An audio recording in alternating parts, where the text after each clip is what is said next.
भारत के कुछ ऐसे राज्य हैं, उन राज्यों के कुछ ऐसे भी शहर हैं, जिन शहरों में कुछ आधुनिक कैमरे लगे हुए हैं। यानी कि कोई व्यक्ति अगर उन शहरों में प्रवेश करता है, तो ना केवल उनके चेहरे, बल्कि उनकी गाड़ी के नंबर जो होते हैं, उन कैमरों में कैद हो जाते हैं। अब वो शहर के किसी भी हिस्से में घूमें, जाएँ, फिरें, तो उनका एक रिकॉर्ड मेंशन हो जाता है। यदि ऐसी स्थिति में कोई व्यक्ति संदिग्ध नज़र आता है, तो पुलिस उस पर नज़र रखना शुरू कर देती है। आज की कहानी जो मैं आपको सुनाने जा रहा हूँ, इस कहानी में कुछ ऐसा ही होता है। कुछ लड़के दूसरे राज्य के थे और वो दूसरे राज्य के एक बड़े शहर में पहुंच जाते हैं। उनका मकसद था किसी बड़ी चोरी की घटना को अंजाम देना, और वो उस घटना को अंजाम देकर बहुत आसानी से निकलने ही वाले थे कि अचानक ही कैमरे पर नजर पहुंच जाती है और कैमरे के माध्यम से पता चल जाता है कि वो कौन थे, कहाँ के थे। अब पुलिस उन्हें गिरफ्तार करने की जब कोशिश कर रही थी, तो पुलिस से मुठभेड़ हो जाती है।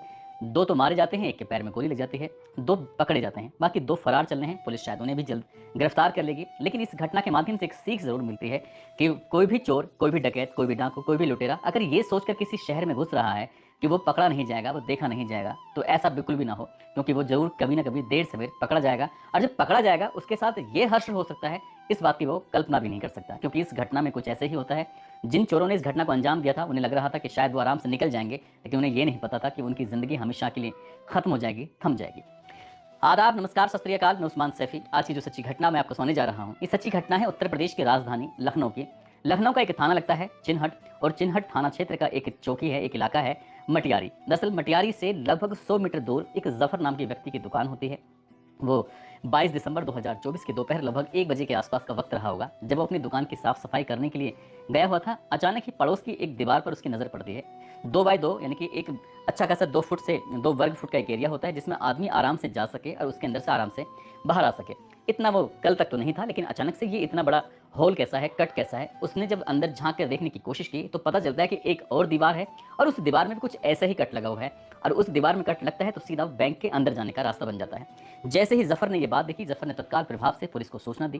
पुलिस को जब सूचना मिलती है 22 दिसंबर 2024 की दोपहर लगभग 1 बजे के आसपास, पुलिस तत्काल प्रभाव से मौके पर आती है और मौके पर आने के बाद देखती है। दरअसल ये रविवार का दिन था, संडे का दिन था, छुट्टी का दिन होता है। इस दिन ज्यादातर दफ्तर बंद रहते हैं, खासकर सरकारी दफ्तर तो बंद रहते हैं, बैंक भी बंद रहते हैं। लेकिन जब पुलिस मौके पर आती है, तो सबसे पहले जो बैंक के मैनेजर होते हैं, उनको सूचना दी जाती है। बैंक मैनेजर संदीप सिंह मौके पर पहुंचते हैं, और ये बैंक होता है इंडियन ओवरसीज बैंक होता है। और इस बैंक के बारे में पता चलता है तो इसमें कोई गार्ड भी नहीं है, ना ही कोई अलार्म काम करता है, और यहाँ से एक बड़ी वारदात को अंजाम दे दिया गया था।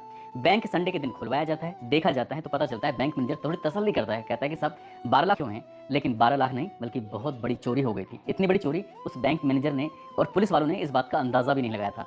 जैसे लॉकर रूम की तरफ जाते हैं, तो गिनती की जाती है, लगभग टोटल मिला के 90 लॉकर होते हैं, और 90 लॉकरों में से जब देखा जाता है तो 42 लॉकर के ताले टूटे हुए थे। उनके अंदर अब जो कीमती सामान हो, चाहे वो सोना हो, चाहे वो चांदी हो, चाहे वो हीरा हो, या फिर कोई जरूरी कागजात हो, या फिर नकदी हो, या कुछ भी हो, सब के सब खाली थे।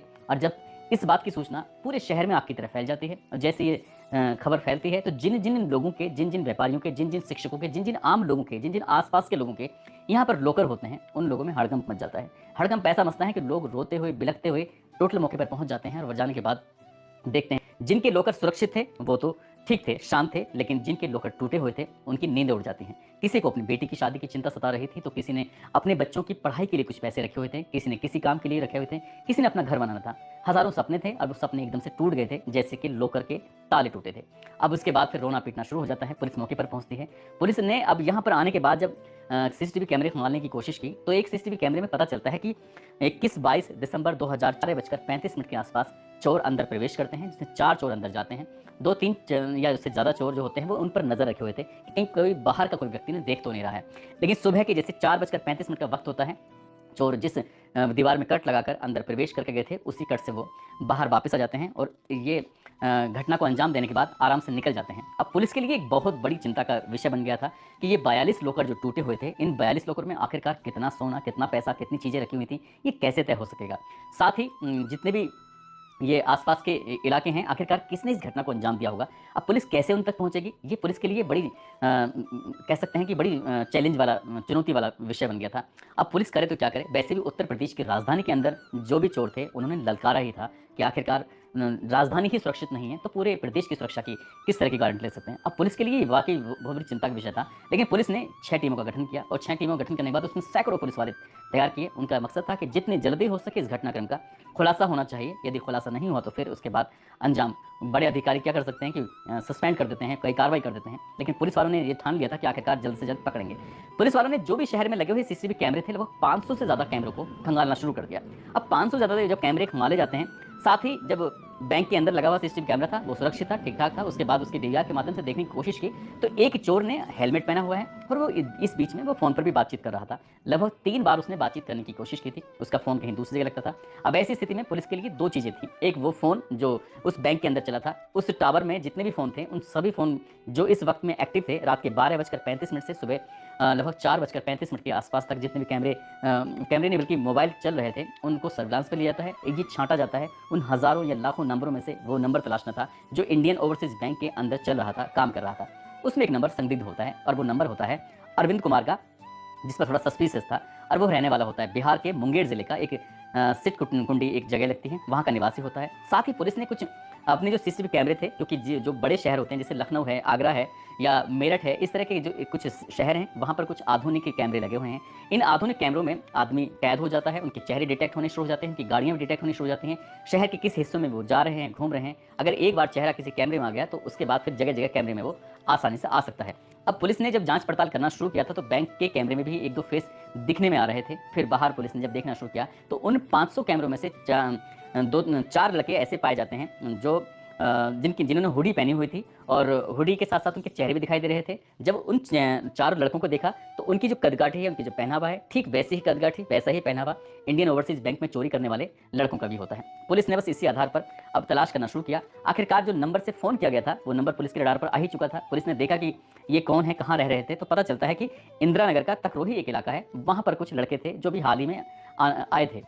पुलिस ने वहाँ दबिश देना शुरू किया लेकिन वहाँ पुलिस को कुछ मिलता नहीं है। इस हिसाब से पुलिस ने लगातार कोशिश करना शुरू कर दिया और आखिरकार पुलिस को एक सूचना मिलती है मुखबिर के माध्यम से कि 23 दिसंबर 2024 की सुबह लगभग 8 बजे के आसपास बताया जाता है कि कुछ लोग हैं जो इस रास्ते से जाने वाले हैं। जो भी चोर थे उन चोरों ने रास्ता चुना था लखनऊ से अयोध्या की तरफ निकलने वाले थे और पुलिस ने जैसे ही घेराबंदी की तो यहाँ पुलिस की मुठभेड़ हो जाती है और मुठभेड़ में गोली लगती है उस लड़के को जो लड़का अरविंद नाम का बैंक के अंदर बातचीत कर रहा था। ना अरविंद नाम का लड़का होता है जो कि बिहार के मुंगेर एक गांव का रहने वाला होता है। पुलिस उसे पकड़ लेती है और साथ में उसके 2 साथी होते हैं। एक नाम कैलाश बिंद होता है जो खैरा डोरा मुंगेर बिहार का रहने वाला होता है। एक लड़का और है जिसका नाम बलराम कुमार पिलदौरी भागलपुर बिहार का। पुलिस इन्हें गिरफ्तार कर लेती है, इन्हें हिरासत में लेती है और इनसे पूछा जाता है क्योंकि सस्पिशियस थे। जैसे पुलिस ने रोकने की कोशिश की तो पुलिस को देखते ही इन्होंने शुरू कर दिया था।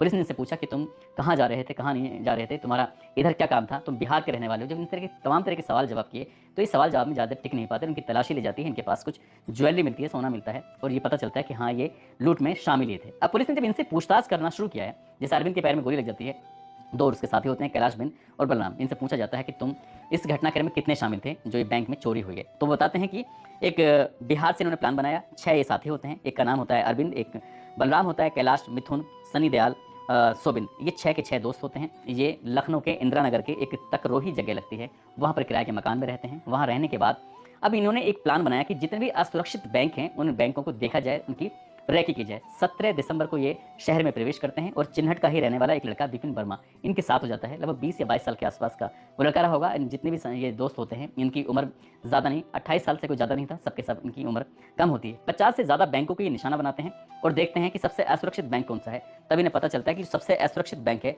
वो चिन्हट थाने का जो मटियारी के पास लगता है इंडियन ओवरसीज बैंक, जो कि महज चौकी से 100 मीटर की दूरी पर था। उन्होंने कहा कि सबसे असुरक्षित बैंक यही है, ना तो यहाँ रात को गार्ड रहता है और ना ही यहाँ पर कोई ऐसी परेशानी वाली बात है। तो उन्होंने उसको निशाना बनाया। आखिरकार इन लोगों ने वहाँ दीवार वार काटते हैं, दीवार काटने के बाद अंदर प्रवेश करते हैं और 42 लॉकर तोड़ते हैं और वहाँ से निकल आते हैं आराम से। और निकलने के बाद यहाँ से इनको भागना था, लेकिन पुलिस ने जब अपने काम करना शुरू किया है सीसीटीवी कैमरे की मदद से और जो 3 बार फ़ोन किया गया था उस फ़ोन की लोकेशन जब निकलवाई जाती है उसकी मदद से आखिरकार पुलिस इन्हें गिरफ्तार करने के लिए लगातार दबिशें दे रही थी। 3 तो गिरफ्तार हो जाते हैं, एक की टांग में गोली लग जाती है। लेकिन पुलिस को एक सूचना मिलती है 23 दिसंबर 2024 की रात लगभग 12:30 के आसपास की बात है। लखनऊ का ही जल सेतु से थोड़ा सा आगे चलेंगे तो किसान पथ पड़ेगा, वहाँ एक कार बड़ी तेजी के साथ पुलिस को देखकर भागने लगती है। पुलिस वाले उस कार का पीछा करते हैं, आगे घेराबंदी शुरू हो जाती है और जब घेराबंदी शुरू होती है तो उसमें कार में अंधेरे का फायदा उठाकर भाग जाता है। लेकिन दूसरा जो होता है वो बदमाश था, उसने लगातार पुलिस को देखते ही गोलियां चलाना शुरू कर दिया।